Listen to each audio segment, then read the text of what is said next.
James Adonopoulos has 5 great loves. These are in no particular order, except for the first.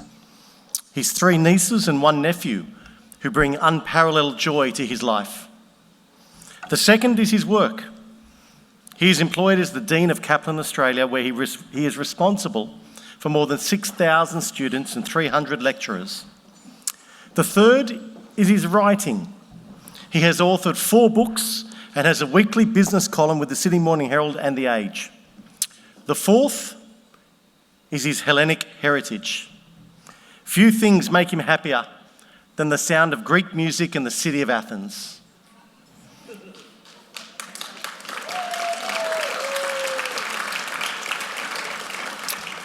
And the fifth is his home, born and raised in Sydney, with no intention of ever living anywhere else. In addition to those 5 great loves, he has 1 great appreciation, and that is for the medical team at the Brain Cancer Group who treated him for a malignant tumour in 2017 and throughout all of last year. Please welcome to the stage, James Adonopoulos.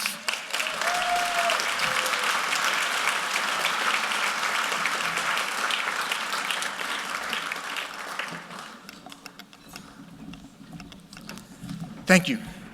It is true that on the equivalent of this day 2 years ago, the very day that the White Pearl Ball was being held in 2017, I was being discharged from North Shore Private Hospital after having had brain surgery 4 days earlier.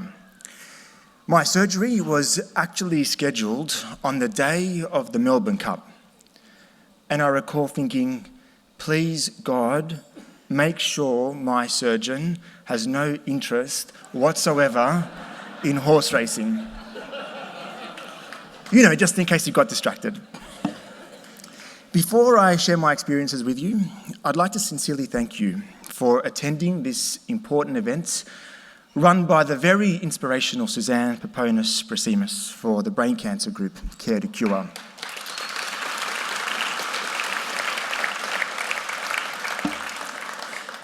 That you've dedicated not only your Saturday evening, but also a sizable investment to be here means a lot to me, but also to the thousands of Australians who'll be informed this year alone that they too have been diagnosed with brain cancer, or worse, that nothing more can be done to treat their disease. So thank you for supporting in a real and tangible way the eventual eradication of those challenging discussions. My personal story begins in August 2017 with what was a pretty bad day. A really bad day, actually. That in hindsight, I'm actually extremely glad occurred. I had just been to the gym and was on my way back to work when I passed a shop selling protein balls. Unable to resist, I purchased half a dozen and ate them as I sat at my desk. Straight away, I felt the need to be sick, thinking I had food poisoning, so I ran to the bathroom. I lost consciousness almost immediately and did not re-emerge from the cubicle until about an hour later. Disorientated, I stumbled out of the bathroom, only to be swarmed by frenzied colleagues. My face was covered in blood, my eyes were bloodshot, one of them could barely open, and cuts and bruises were beginning to appear on my face. What you see up here is a picture taken of me just a few days later, looking much, much better. So you can imagine what it would have been like on the day. I had no idea what had happened in that cubicle, but my God, I was also in excruciating spinal pain. I have never endured such pain, almost unable to walk. I resisted the pleadings of my colleagues to call an ambulance or to even take me to the hospital. But after about an hour, I dragged myself to a random GP who diagnosed me as being dehydrated. So he prescribed water. That was it, just water. It wasn't until 2 days later, after no longer being able to tolerate the pain in my spine, that I went to the hospital. The x-rays revealed that I had fractured 2 of my vertebrae. And had my face not also been a pulverised mess, they would not have conducted an MRI on my head. And had they not conducted an MRI on my head, they would not have discovered I had a tumour in my brain that by then had consumed almost 1/4 of it. So I really am enormously grateful that I had what was later revealed to be a major seizure in a confined toilet cubicle at work. Because had it not been for that violent attack, had it not caused serious damage in just the right places, I doubt the tumour would have been discovered until it was too late. The search then began to find the right neurosurgeon. I saw 4 in total. They were all supposed to be the best of the best, but there was only one who, in my opinion, was miles ahead of the rest.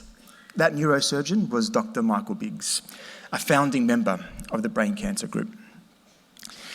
Even though I'd had private health insurance for 2 decades and I had the second highest level of cover, there were just 2 treatments my policy did not cover. One of them was pregnancy. Obviously, no big deal. The other was brain surgery. Obviously a big deal. Of course, I could have had the surgery in the public health system, and I'm sure it would have been okay, but there was no way I was going to let anyone operate on me other than Dr. Biggs, which meant having to take out a personal loan for $50,000. It was worth every cent. People spend that much money on home renovations. Well, I was spending it on brain renovations, same thing. Much to the dismay of my medical team and pretty much everyone who knew me, I scheduled the surgery for 3 months after the diagnosis, simply because I had too many commitments at work. Under no circumstances would I leave my employer, Kaplan, with any loose ends. But what made such a decision relatively easy for me was that mine was a slow-growing tumour, which meant it had been growing for years and years and years. So I felt that waiting just a few more months wouldn't have made much of a difference. It was a risk worth taking. And I must say, I am really grateful that Kaplan has come on board as a gold sponsor of this year's White Pearl Ball, and that my colleagues are here too, and can genuinely say it would not have been humanly possible for my employer to have been more supportive or more caring than they were throughout that period.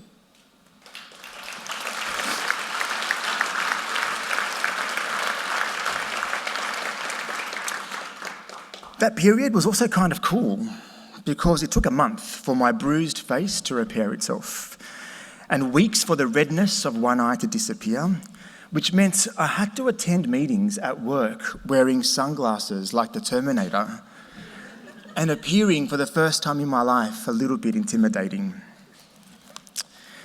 I'm not exactly sure why on the day of the surgery I was not feeling scared or nervous at all, such that I even asked my surgeon numerous times to record the procedure, to film it, because I found the experience to be so fascinating. I wasn't even anxious that I had to be awake for almost the entire procedure. The reason I had to be awake was that the tumour bordered the part of my brain that regulates speech. This meant I had to keep talking non-stop throughout the entire operation. Dr. Biggs would then proceed to gradually cut out the tumour and would stop only when my words became slurred and incoherent. If he were to continue cutting, the damage to my speech would become permanent. It would be irreversible.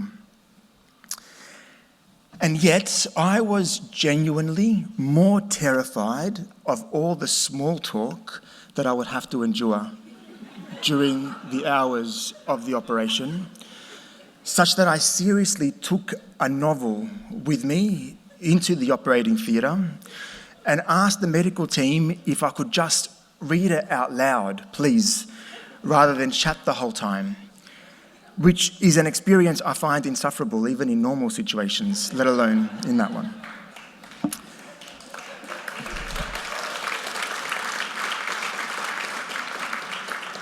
They mercifully said yes, But in the end, I don't think I even read a word of it, because as they remarked to my family afterwards, I wasted no time at all divulging a lot of family gossip that I probably should have kept to myself. I blamed the drugs, and I still do. Thankfully, the surgery was a success, as you can see in this next photo. Me being really calm. Also in this next one, where you can see the minutes after the surgery, and also in this one, with my beautiful niece, Talia.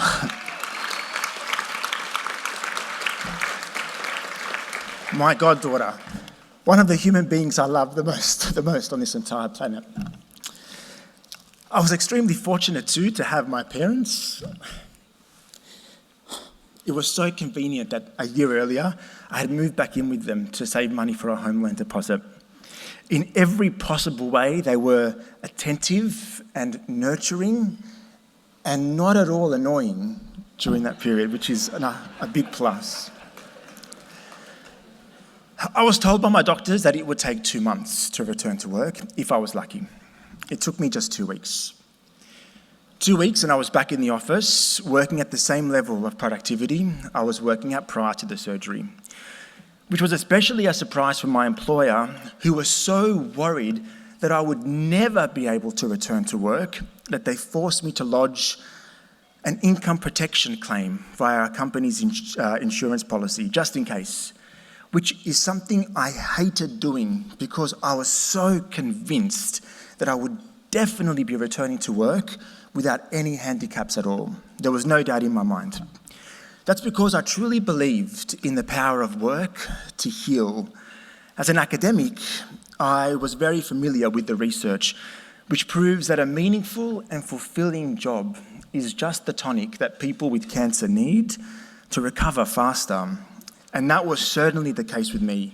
Even during the year that followed, when I had to undergo daily radiation for 6 weeks, under the care of Associate Professor Michael Back, another director of the Brain Cancer Group, and then chemotherapy for 9 months, under the care of Associate Professor Helen Wheeler, another founder and director of the Brain Cancer Group, none of which would have been manageable or, honestly, not even remotely understandable had it not been for the meticulous organisational skills of Marina Castellan, the Brain Cancer Group's neuro-oncology nurse practitioner.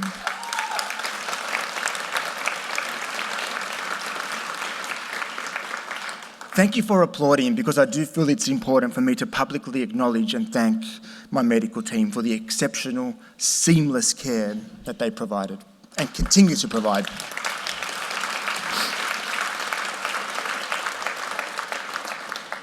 The type of tumour I had turned out to be malignant, grade 3, specifically called oligodendroglioma.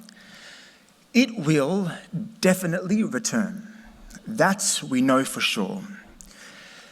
It plants cells in the brain that are somewhat invisible and as such are impossible to detect until they grow into another tumour.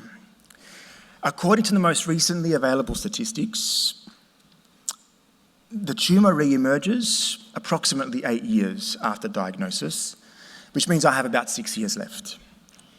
And when it does re-emerge, it will come back more aggressively than before, which in my case means grade 4, the most advanced level, with quite predictable consequences. But there's hope. The fact that you're here tonight at a fundraising event is the strongest sign of that hope. So I wish, as you're contemplating the investments of your hard-earned dollars in the raffle and the auctions, in the cocktails, that you do so with the generosity of spirit I can already tell so obviously characterises each of you. But you absolutely should not do this for me. I'll be fine. My medical team thinks it won't be 6 years before my cancer returns. It'll be more like 16. By which time medical research and technology would have advanced significantly, such as the imaging lab that your presence here this evening is funding. So please do this instead.